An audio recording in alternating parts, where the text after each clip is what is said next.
Hello, judges. My name is Dheeraj Koppu, and I'm absolutely thrilled to present to you my innovative solution for boosting student engagement in high schools. As a student myself, I completely understand how crucial it is to be involved and participate in school events. Engaging in these activities not only enhances their overall school experience, but also helps us develop essential skills such as teamwork, leadership, and time management.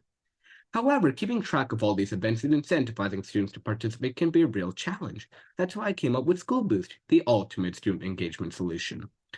SchoolBoost tracks student participation and attendance at school events and rewards them with points.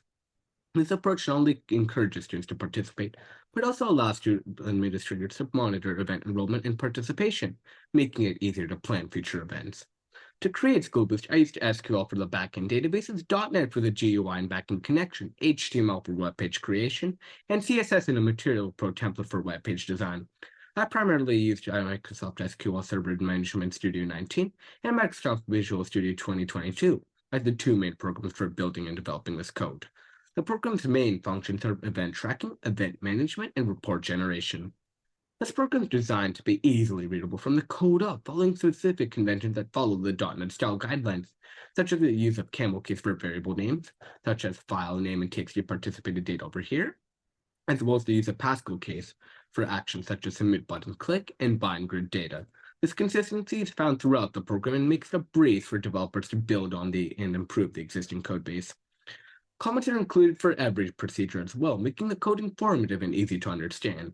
For example, the login mechanism initially appears complex, but comments can easily explain what's going on as the code first connects to the SQL database, then encrypts the user password, defines the query, and so on. Having comments is extremely beneficial for any developer trying to understand and build off SchoolBoost's existing code. Now let's dive right into SchoolBoost. When you first open up SchoolBoost, you're greeted with the leaderboard in the menu bar. From here, you can view rankings, login, or register. I'll walk you through the registration process in this demonstration. To register, all you have to do is click register and input the required information. Which I'll be putting my friend's name, John Helmy, input their username, and input their password, confirm their password, put their email, and grade level. The registration page is validators for invalid emails, mismatched or insufficiently complex passwords, invalid grade levels, and already taken usernames. For example, if you were to input an invalid grade level, such as grade 13, and try to click register, it'll say invalid grade level and prompt you to try again. If we were to put the correct values for grade level and try to click register, it'll then prompt you with the user successfully registered message. Now all we have to do is log in with the newly created credentials. Let's create them. And if you were to input the wrong password as I did here, the program will warn you saying it's the invalid password and to try again. So if you try again, click login, you'll be greeted with the My Events page where you can add new events, view prize progress, and check events that you applied for. Let's try applying for verification for attending an event. So all you have to do is click Add New Event, input the necessary details. So the place we could choose the FBLA State Leadership Conference, choose the day, which is April 27, choose the time, which is 5:57 p.m., choose the location, then choose a photo proof of you being at the event. So I'll just choose this demo pic for now. And all you have to do is click submit. And then the event will be added with the pending status. Now let's visit the home page to view your leaderboard ranking. If you haven't earned any points yet, your ranking will show 0 points. Next, let's log in as an admin by entering the admin credentials I already created. I'll just input them.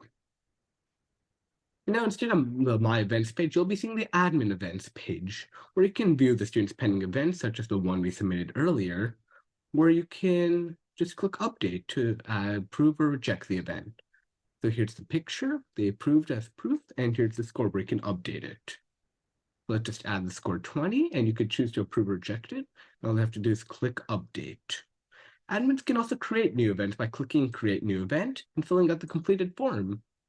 So let's say we have a track meet versus Philadelphia. State sport game today, ends today, and the maximum and minimum amount of points, you put 0 and 5. All you have to do is click submit and it'll be added. Admins can also choose to view user data by clicking generate report. So all you have to do is click generate report and open up the Excel document that comes. It'll show the user ID, username, grade level, and point value, as shown here with John Helmy, grade 9. It's 20 points because we just approved it and it has proper headers. Now let's log in back as a student. So I'll just click login again. Type in the current user, type in their password, and you'll notice the event status has been changed to approved, and the prize progress has been updated, showing your 80% towards this, 40, and 20 towards that. The leaderboard also now reflects the new points added and puts you in first place. Now let's return back to the presentation to cover a few more key points. As shown over here. As demonstrated earlier, the program was very easy to read thanks to the numerous rounds of comments, proper variable names, and use of spaces. The documentation of the program is also available on GitHub and offers a comprehensive description of the program and all its features. I'll include the GitHub link in the description for your convenience if you'd like to check it out later. But here's a brief description of it. Here's how it looks, just because we're running a little bit low on time. Let's just go back. So going back. The program is well structured and easy to navigate, as we've shown before, with the code optimized for efficiency and speed. For code efficiency, the code follows the OFN notation, indicating it's very efficient. Also, all data stored in SQL servers and is dynamically updated with privacy in mind, such as encrypting user passwords to protect sensitive information.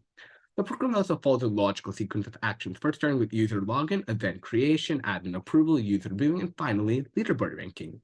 As shown, the program is user-friendly, easy to navigate, and features a clean and appealing UI that attracts users. Lastly, as we mentioned earlier, all data is updated dynamically, so you can see your progress with events in real time, view your leaderboard ranking, and also create events.